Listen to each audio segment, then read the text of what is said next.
د بریالي خلک د غږیز کتاب 5مه برخه نظم مو ورځنی کار وګرځوئ.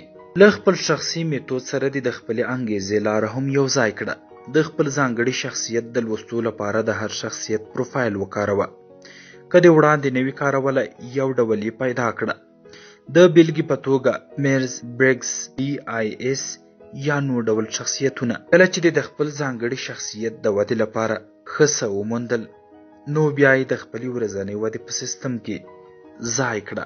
او دا ساده کار هم ستا د ځواک له غښتلي کېدو سره مرسته کوي. دوهم، که ته د پروسې د هڅونې او ارزښت لپاره یوه لاره پیدا نه کړې، نو دا ډیره سخته ده چې په هر څه کې شریک شي او هملته پاتې شي. ته باید د فردي ودې لپاره د هر هغه څه لیست جوړ کړي چې خوښیږي دي. که د لیست لنډ شو، نو ښه کار پرې وکړه. هر څه چې ته کولی شي د انګیزې په څیرې پیدا کړي، نو دا به د غوره عادتونو په وده کې له تا سره مرسته وکړي. دریم، په ورځنیو چارو کې د فردي ودې لپاره چې هر څومره کولی شي د ولې کلمه وکاروي. په دې سره به ستا د څار لوری هم پراخ شي. نو همدا اوس د ولې په لیست کې پیل وکړئ. په اړه یې داسې چټک فکر وکړئ لکه وړاندې چې درته ګټه رسولي وي. د موخو او لویو خوبونو په اړه هر علت په پام کې ونیسئ. په دې اړه فکر وکړئ چې څنګه په روحاني، حرفوي او معنوي ډول د سره مرسته کولی شي. هر هغه دلیل چې د ودې لامل وګرځي ښه دلیل دی. شپږم، مثبت چاپیریال ولټوئ. وده په ډاډمن ماحول کې غوړېږي. زه د هر شخص پر ژوند کې په ځینو ټکو باوري یم. یوه اړتیا رامنځته کیږي او د ودې لپاره چاپیریال بدلون مومي. کیدای شي دا د هغو کسانو په اړه وي چې په کړکېچنو حالاتو کې د غلطې استفادې ښکار شوي وي. خو زه باور لرم چې دا به هم سم وي. آن د هغو کسانو په اړه هم چې په مثبت روزونکي چاپیریال کې وده کړې وي. که موږ غواړو وده وکړو او خپل ځواک ته ورسیږو، نو باید سالم چاپیریال ولټوو. دا کار تل زموږ په ژوند کې د بدلون لامل ګرځي. بدلون مو له انتخابونو سره اړیکه لري. ښایي تاسو دا عبارت لیدلی وي: وده مساوي بدلون. دا امکان لري چې بدلون له ودې پرته رامنځته شي، خو دا هیڅ امکان نه لري چې له بدلون پرته وده وغوړېږي. د غوره بدلون رامنځته کېدو لپاره کلي شته څو موږ ته د ودې اجازه راکړي او د ستونزې او چلنج ترمنځ توپیر وپېژنو چې کولی شي بدلون رامنځته کړي، خو د ژوند حقیقت نشي بدلولی. د بیلګې په توګه یوه ورځ مې په هنداره کې ځان ته د یوه ځوان په سترګه وکتل، خو ناڅاپي مې درک کړه چې په ما کې څومره تغییرات راغلي. زه نور یو ښکلی ځوان نه وم، او دا د ژوند حقیقت و چې ما خپل مخ نشوای بدلولی. نو څه مې باید کړی وای؟ ما تصمیم ونیو. ما د خپل فکر په اړه خپل چلند بدل کړ. ما به خندل، خو خندا زما مخ بدلولی شوای. ډیر نه، خو دې خندا له ما سره مرسته کوله چې ښه ښکاره شم. زما په څیر باید د ژوند له واقعیتونو سره همداسې پر مخ ولاړه شي. ته دا نشي بدلولی چې چیرته او څه وخت پیدا شوی. ته خپل مور و پلار نشي بدلولی. ته خپل قد او DNA نشي بدلولی. خو ته کولی شي د دې ټولو په وړاندې خپل چلند ته بدلون ورکړي. ته باید د خپل ځان لپاره تر ټولو غوره کار ترسره کړي. دا کار یوازې ته د خپل ځان لپاره کولی شي. ستونزې متفاوتې دي. ستا خپلې شخصي ستونزې هغه څه دي چې یوازې ته ورته حل لاره پیدا کولی شي. دا میتود او کړنلاره هغه څه دي چې ته پکې ډیره وده کولی شي. څومره په زړه پورې دا په یو ساده ګام پیلیږي. چلند دې بدلون مومي. کله چې له ستونزو سره ته خپل چلند بدل کړي، نو ته د ودې لپاره ډیرو فرصتونو ته لاره پرانیزي. کله چې له یوه داسې چاپیریال سره مخ کیږو، نو زه باوري یم چې باید لاندې دغه 7 انتخابونه غوره کړو او خپل ځانونه د ودې لپاره په ښه ځای کې خوندي کړو. لومړی، اوسنی چاپیریال مو وارزوئ. بدلون یوازې د بدلون لپاره له تا سره مرسته نشي کولی. که غواړې چې بدلون رامنځته کړې، نو ته باید ځان په دې ډاډه کړې چې کوم یو یې غوره دی. هغه څنګه؟ په کوم ځای کې چې همدا اوس یې هماغه ځای له ارزولو یې پیل کړه. په دې ځان پوه کړه چې ولې غواړې دغه کار ترسره کړې. د قضاوت له لارې دا وارزوئ چې څومره وده دې کړې او په کوم ډول چاپیریال کې چې نوره وده وکړي. دا معلومه کړه چې څه دې ترسره کړي او څه باید ترسره کړي. که ستا راتلونکي حیرانونکي، معمولي یا محدوده وي، نو ته باید په خپلې راتلونکي تګلارې تمرکز زیات کړي څو د بدلون رامنځته کولو ته بشپړ چمتووالی ولري. ښایي ته سمدستي دا احساس کړي چې ته په کوم ډول چاپیریال کې او معلومه کړي چې په اوسني چاپیریال کې وده کولی شي او که نه. په دغسې حالاتو کې که ته د اوسني حالت په اړه تر سخت قضاوت وروسته حقیقت ترلاسه کړي، نو ته کولی شي له بل مسیر څخه هم ورته ورسیږي. ته کولی شي له ځانه وپوښتې چې څوک څه او څه ډول ستا له فردي ودې سره مرسته کولی شي. دلته زه یو پوښتنه لرم، تر ما وړاندې څوک شته؟ زه په دوامداره ډول هغوی ته چلنج ورکوم. په راتلونکي تمرکز لرم. فضا تایید شوې ده. ځینې وخت زه له خپل آرامه چاپیریال بهر کیږم. زه په حیرانونکي ډول راپورته کیږم. د ماتې له تجربو سره زه په ځان باور لرم. نوره وده کوي، ښه بدلون راځي. زما وده حیرانونکې ده. تر ټولو اساسي نظریه دا ده چې خپل ځان وپیژنې او په خپله یې وارزوي څو هغه څه ترلاسه کړي چې په همدې اوسني چاپیریال کې ورته اړتیا لري. که تاسو د دې وړتیا لرئ یا یې نه لرئ، خو ځان باید د دې جوګه کړئ چې سخت انتخابونه وکړئ. دوهم، خپل ځان او چاپیریال بدل کړئ. که ته په دې پوهیږي چې په خپل چاپیریال کې باید لوی بدلون رامنځته کړي، نو دلته یو څه شته چې باید په ذهن کې ولري. هممهاله باید ځان هم بدل کړي. ولې دا؟ ځکه چې ته باید د بدلولو هڅه وکړي. که د چاپیریال پر ځای د خپل ځان بدل کړ، نو ستا وده به آرامه او سخته وي. که د خپل ځان پر ځای د چاپیریال بدل کړ، نو وده به د آرامه خو لږ سخته وي. که د خپل ځان او چاپیریال بدل کړ، نو وده به د چټکه او بریالی وي. خو په یو وخت کې د دواړو کارونو تر سره کول به ستا د بریالیتوب چانس زیات کړي او تا ته به چټکتیا در وبخي. هماغسې چې د ځان او چاپیریال بدلون دې په نظر کې ونیو، نو بیا د سالمو عناصرو په اړه هم فکر وکړه چې د چاپیریال ودې ته لاره پرانیزي. هغه سالمه خاوره چې ته باید پکې وده وکړي، څه به مې تغذیه کړي؟ ځواب یې دی وده. سالمه هوا چې پکې تنفس وکړو، څه به مې ژوندی وساتي؟ ځواب یې دی اهداف. سالم اقلیم چې پکې ژوند وکړو، څه به مې پایداره وساتي؟ ځواب یې دی خلک. وایي که ته د یو کدو لپاره د یو چارمغز په اندازه پوخ کېږدې، نو هغه به هم د همغه چارمغز په ډول او اندازه وده وکړي. شکل، لویوالی او اندازه به یې ټول همغومره واړه وي.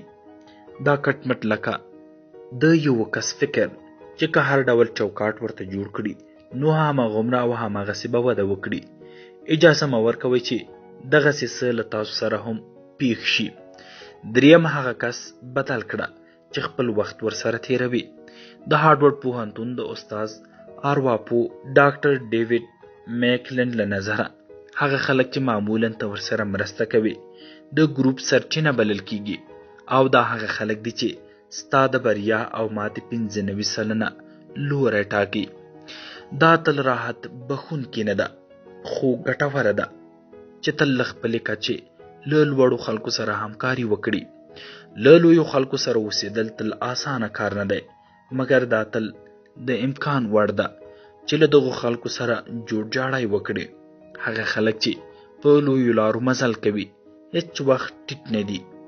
دوی تر ټولو لوړ خلک دي او هم دغه ډول خلک وده کوي.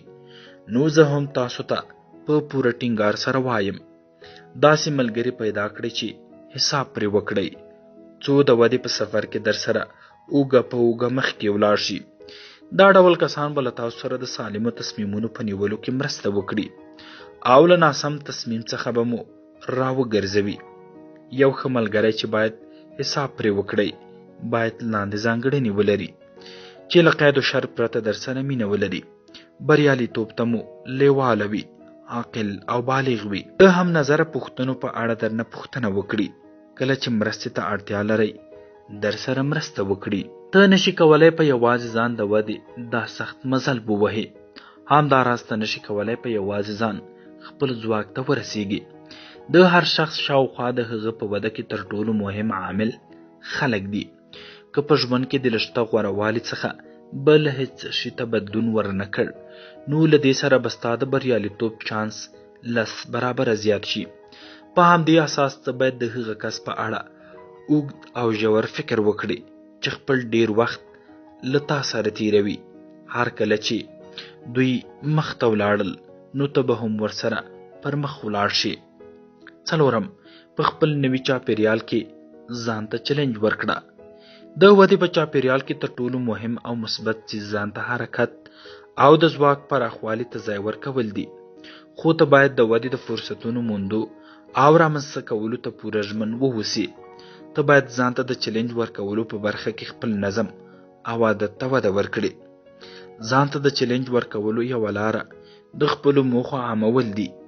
ځینې شیان یو کس داسې مخ پر وړاندې کشوي لکه ضرب العجل یا مخاطبین دا داسې معنا نه ورکوي چې تاسې تل خپلو موخو ته رسیږئ. نو ته به دا احتمال ومومي چې خلکو ته ووایي چې د څه شي د ترسره کولو هوډ لري. په دې ډول به ته سخت کار وکړي او که ماته هم وخوري نو خپلو هڅو ته به شرمنده نه یې. د ځان د چیلنجولو بله لاره دا ده چې هره اونۍ د ودې کولو لپاره لوی فرصتونه ولټوي. دا لار تعقیب کړئ او یو څه ترې زده کړئ. هغه که له ملګرو سره ناسته وي، له روزونکي زده کول وي، یا ستا شاوخوا چاپیریال وي، یا اړوند کنفرانس وي، باید پکې برخه واخلي او د خپلې ودې لپاره نوي څه زده کړي. تر زده کړې وړاندې تل له ځانه دا 5 پوښتنې وپوښته. د دوی د ځواک ټکی څه دی؟ دا هغه ځای دی چې ډیر څه به پکې زده کړي. دوی اوس څه زده کوي؟ دا هغه څه دي چې څنګه کولی شي د ودې د خوښۍ څیز لاسته راوړي. همدا اوس ته اړتیا لري. دا له تاسو سره مرسته کوي چې غوښتنه وکړئ چې له خپلو حالاتو څه زده کوئ. دوی له چا سره ګوري، څه لولي او څه ترسره کوي چې له تاسو سره مرسته وکړي. د دې پوښتنې د ځواب موندل له تاسو سره مرسته کوي چې د ودې لپاره درته لا ډیر فرصتونه برابر شي. د هغه څه پوښتنه مې کړې چې باید ویې لرم. دا دوی ناتوانه کوي چې د دوی له لیدلوري سره سم باید بدلون ته ګوتڅنډنه وکړي. که دا هر څه په خپل ځواک سره ترسره نه کړئ نو یوازې چاپیریال ستاسو له ودې سره مرسته نشي کولی. ته باید هغه فرصتونه اندازه کړي چې ځان ته د چیلنج ورکولو لپاره یې لري. 5م، په همدې شی به تمرکز وکړه. هغه بدلون چې موږ یې په خپل ژوند کې غواړو یوازې همدا اوس راتللی شي. هغه څه چې همدا اوس ترسره کوي ستا راتلونکي کنټرولوي. موږ په اوسنۍ زمانه کې ژوند او کار کوو، خو غواړو چې په راتلونکي کې مو ځان او چاپیریال ته بدلون ورکړو. د تیر په اړه اندېښنه مه کوه. تیر سامور وایي پرون ورځ ولاړه، سبا تر اوسه نه ده راغلې. موږ یوازې نن ورځ لرو، نو راځئ چې پیل یې کړو. که غواړئ په خپل ځان او چاپیریال کې بدلون راولئ نو په تیر کې بند مه پاتې کیږه. ته نشي کولای تیر ته بدلون ورکړي او که په همدې نن تمرکز ونه کړي نو راتلونکی به دې له لاسه ووځي او په سبا به دې هم بیا کنټرول ونه لري. د بدلون لپاره همدا اوس لاس په کار شه. 6م، د غندلو پر ځای مخ پر وړاندې حرکت وکړه. وده تل د عملي اقداماتو پایله ده او د عمل ترسره کول غندنه له ځانه سره لري. هر څه چې وي مخ پر وړاندې ولاړ شه تر څو خپل ځواک ته ورسیږي او هغه څه ترلاسه کړي چې نور فکر کوي ته یې نشي ترلاسه کولی. ډیری خلک خپل ځانونه کم بولي او همدا وجه ده چې وروسته پاتې کیږي. دوی په شته ګزاره کوي او د راتلونکي لپاره ډیره هڅه نه کوي. دوی د دې پر ځای چې د راتلونکي لپاره خپله پوهه زیاته کړي پر شته هر څه بسنه کوي. که دوی هڅه ونه کړي چې خوشحاله راتلونکی ولري نو شته هر څه به زغمي او پرې قناعت به کوي. د بدلون لپاره باید عمل وکړئ او هغوی چې عمل نشي کولای تل غندنه کوي. پایټراپي والډو ایمرسون وایي د هر تصمیم نیولو پر مهال یو څوک شته چې درته وایي تیروتنه کوي. په دغسې حالاتو کې تل ستونزې راپورته کیږي. ته وسوسې کیږي او باور کوي چې نیوکه به پر ځای وي، د دې لپاره چې خپل پلان د نقشې له مخې عملي کړي او تر پایه وڅاري. نو دا له تا لوی جرأت غواړي او ته باید د یوه جنجالي په څېر تل اماده واوسې. تر جګړې وروسته سوله بریا ده، خو میړني خلک سوله کولی شي.